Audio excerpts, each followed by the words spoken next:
नमस्कार दोस्तों, जय श्री लक्ष्मी नारायण, जय Shiv Shakti. Triple T divine knowledge channel में आप सभी लोगों का स्वागत है। दोस्तों, आज की वीडियो की थंबनेल में ही ये दे दिया है कि भारतवर्ष में 3 बड़ी घटना और तीनों की रहस्य उद्घाटन। तो आप सभी लोगों को थंबनेल देखकर ही ये पता चल गया होगा कि आखिरकार मैं कौन सी 3 बड़ी घटना के बारे में कहने वाली हूँ।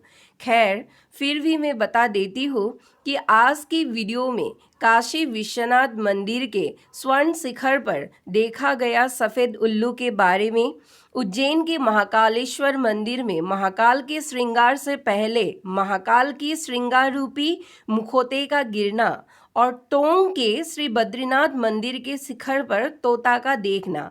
इन तीनों घटनाओं को लेकर लोगों के मन में बहुत उथल पुथल है कि आखिरकार यह 3 कोई दैवीय घटना है या बस ऐसे ही सफ़ेद उल्लू और भांग के मुखौटे गिरना, हरे तोते का आना, ये सब मतलब एक कोई मतलब एवी है।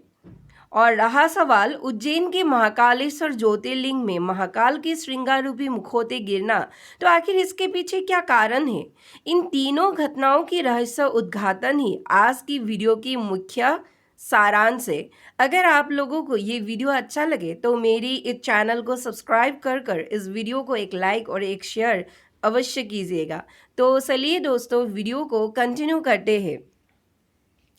वाराणसी काशी विश्वनाथ मंदिर सनातन धर्म का सबसे बड़ा आस्था के केंद्र है।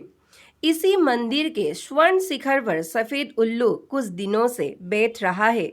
सप्तर से आरती के समय और बाद में यह उल्लू कहीं पर गायब हो जाते हैं, आते हैं और फिर गायब हो जाते हैं। आखिर इसका कारण क्या है?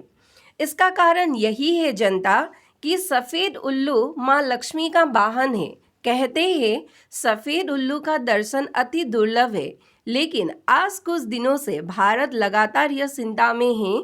अमेरिकी राष्ट्रपति डोनाल्ड ट्रंप ने भारत पर 50% टैरिफ लगाने का फैसला किया। ट्रंप की इस फैसले का भारत विरोध कर रहा है। सिर्फ भारत ही नहीं बल्कि अमेरिका भी ट्रंप की विरोध कर रहे हैं और भारत पर जबरदस्ती ट्रंप का टैरिफ थोपने से भारत और अधिक अमेरिका को लेकर सतर्क हो गए हैं। इस बात को लेकर पूरा भारतवर्ष चिंतित था, लेकिन मोदी जी लगातार इस विदेशी नीति से उत्पन्न हुआ चिंताजनक स्थिति बाखूबी संभाल रहा है। ये हमारे लिए गर्व के बात है, लेकिन फिर भी एक चिंता का माहौल है। इसीलिए काशी विश्वनाथ मंदिर में सप्तर से आरती के दौरान देवीय शक्ति ने भारत पर समृद्धि, धन एवं वैभव का आशीर्वाद अपनी एक लीला से देशवासी को उत्तर दिया। इसीलिए देवी लक्ष्मी का वाहन सफ़ेद उल्लू स्वर्ण शिखर में बैठकर पूरे भारतवर्ष को अपने अभय प्रदान किया। भ्रम के इस युग कलयुग में अगर मन और आत्मा जागृत है तो आप सभी जनता माँ लक्ष्मी की इस लीला को समझ पाएंगे। अब हम सभी मनुष्य अपनी चेतना को मुड़कर उज्जैन जैसे पवित्र नगरी के महाकालेश्वर मंदिर के अद्भुत घटना में ले आते हैं। चलिए, मंदिर के गर्भगृह में एक घटना हुई कि महाकालेश्वर को भांग रूपी श्रृंगार को आकार देते समय अचानक प्रभु की भांग रूपी मुखौटे गिर गए। सिर्फ एक दाहिनी आंख बचा, बाकी बाई आंख, नाक, होठ गिर गए, यानी शुभ श्रृंगार की खंडन, जो कि बेहद अशुभ है। पहली बात, महाकालेश्वर ज्योतिर्लिंग के पुजारियों एवं जनता इतने दिनों तक महाकालेश्वर को अर्पित किया गया श्रृंगार शुभ कभी भी नहीं था। ये तो आप लोगों का भ्रम था कि सभी मंदिर में शुभ ही हो रहा है। क्या हुआ? आप सबको झटका लगाना मेरी ये बात सुनकर। झटका लगे तो लगे। झटका लगने के लिए और सनातन रीति के अंदर हो रहे भूल को दिखाने और समझाने के लिए ही मैं एक सनातनी भक्त आवाज़ उठाई हूँ। मनुष्य भगवान को भी अपने जैसे नशेरे और नशे की हालत में धुत बावरा समझ लेते हैं। वह स्वयं महाकाल क्या भांग जैसे तमस पदार्थ को अपनाएंगे कभी? अरे महाकाल है वो, उनके सामने सभी तमस पदार्थों की ऊर्जा एवं स्वयं तमस प्रवृत्ति से ग्रह शक्ति थर थर कांपकर दूर रहते हैं, भाग जाते हैं ऐसे शक्ति। उसी तामस पदार्थों को आप सभी लोगों ने इतने वर्षों से महाकाल को श्रृंगार के स्वरूप में लेप लगाया। भांग शरीर में सुसुप्ति सृष्टि करते हैं जनता और पुजारियों सभी को कह रही हूँ, इससे तनाव अवसाद चिंताएं बढ़ते हैं। ये भांग दिमाग को स्थिर नहीं रखते। भगवान है तो क्या हुआ, भगवान है तो क्या आप भगवान के साथ जोरदस्ती करेंगे? भक्ति में ही कर रहे हैं जानती हूँ, लेकिन आपकी भक्ति इस जगह पर गलत है, मतलब आप गलत प्रथा का उपयोग कर रहे हो। भांग जैसे तामस पदार्थ भगवान को भी परेशान करते हैं। कैसा पुजारी और कैसा भक्त है आप लोग जो इतनी सी बात नहीं जानते हैं। प्रभु संकेत दे रहे हैं, इस भांग रूपी श्रृंगार गलत है सनातन परंपरा में। अब तो समझ में आ गए हैं, अब तो इस गलत प्रथा को बंद करिए, अभी भी समय है। नहीं तो एक ऐसा दिन भी आएगा कि सभी सनातनी मिलकर इस कुप्रथा पर आवाज उठाएगा। विग्रह के साथ छेड़खानी अच्छा नहीं है। विग्रह में अगर प्रभु की ऊर्जा है तो भटके हुए संसार को मार्ग एवं शक्ति प्रदान करने के लिए, ना कि आप लोगों की भांग रूपी श्रृंगार जैसी कुप्रथा को अपनाकर स्वयं महाकाल खुद की तबीयत बिगाड़ने के लिए। देश के बड़ा मंदिर है, विग्रह में उपस्थित अति शक्तिशाली ऊर्जा और उनके भक्तों पर किया हुआ कृपा की वजह से। समझ में आया? विग्रह में अगर ये शक्तिशाली ऊर्जा महाकाल की उपस्थित है तो इसका कारण है सिर्फ भक्तों पर कृपा करने के लिए। इतना आडंबर क्यों? सरल और सात्विक सनातन पद्धति से पूजा करिए सब लोग, जैसे भस्म, फलों की रस, चावल, तिल, जल एवं बेलपत्र और पुष्प से, ताकि ज्योतिर्लिंग में समाहित ऊर्जा में हलचल ना हो। ज्योतिर्लिंग में हलचल सृष्टि के लिए अच्छा नहीं है, ये विपदा का संकेत देते हैं। रहा बात महाकाल का भांग रूपी मुखौटा गिरना, तो यह इस बात का संकेत है कि समय आ गया है परिवर्तन का।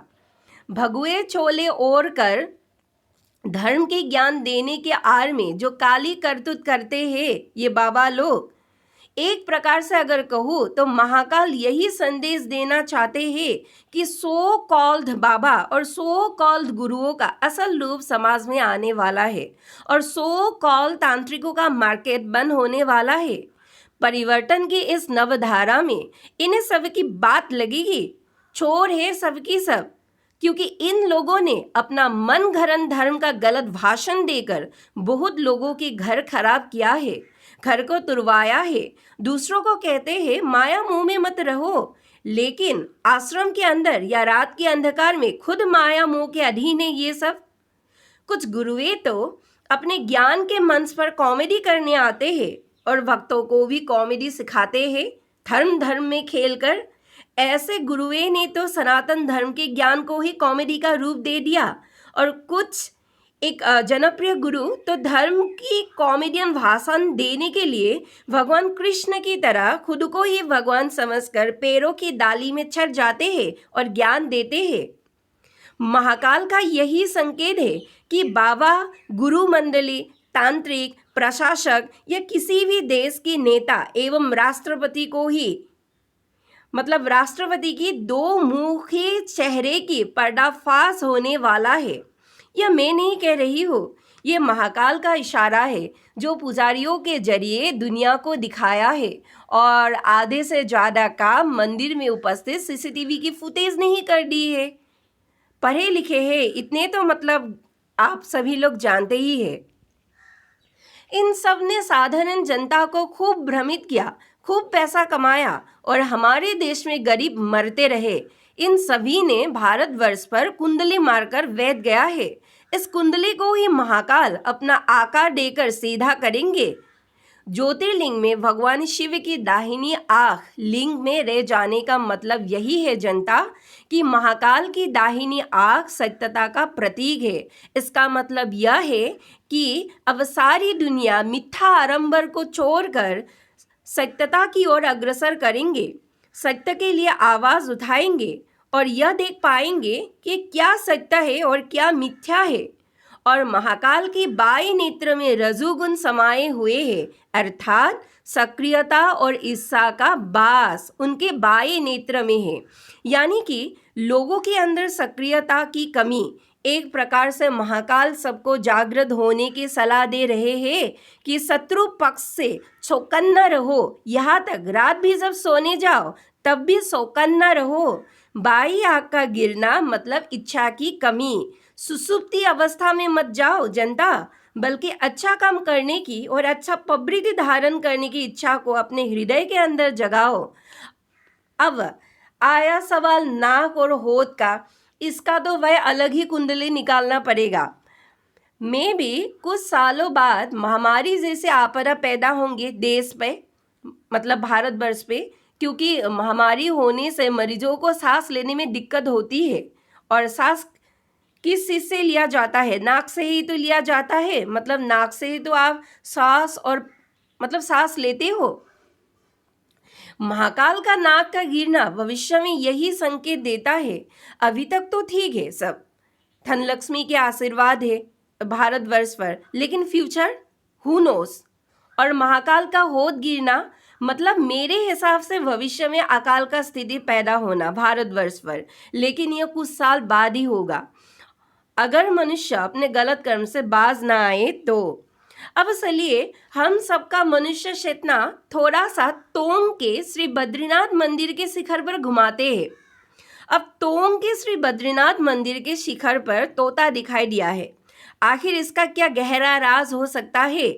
लोगों को ये भी सता रहे हैं, आखिर तोता मतलब श्री बद्रीनाथ मंदिर के शिखर पर कैसे आया?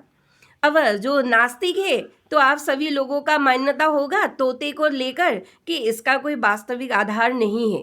पक्षियों का स्वाभाविक रूप से ऊंची जगहों पर बैठना एक आम बात है, लेकिन आस्तिक लोगों को इसकी एक्चुअल स्पिरिचुअल रीजन जो है वो अवश्य मतलब जानते होंगे कि बेसिकली तोता बुध ग्रह का प्रतीक है। बुध ग्रह का प्रभाव मीन्स बौद्धिक क्षमता, या यूं कहिए कि बुद्धि और ज्ञान का संसार भारतवर्ष पर होगा आने वाले समय में, और थोड़ा थोड़ा हो भी रहे हैं, जिससे कि भगवान के रसिक भक्त या एक्चुअली जो भक्त कहने के लायक है वह प्रभु और भगवती के लीला को भली भांति समझकर प्रेम, आनंद और सौंदर्य को पाकर सच्चा भक्ति को समझ पाएंगे और रम जाएंगे भक्ति में।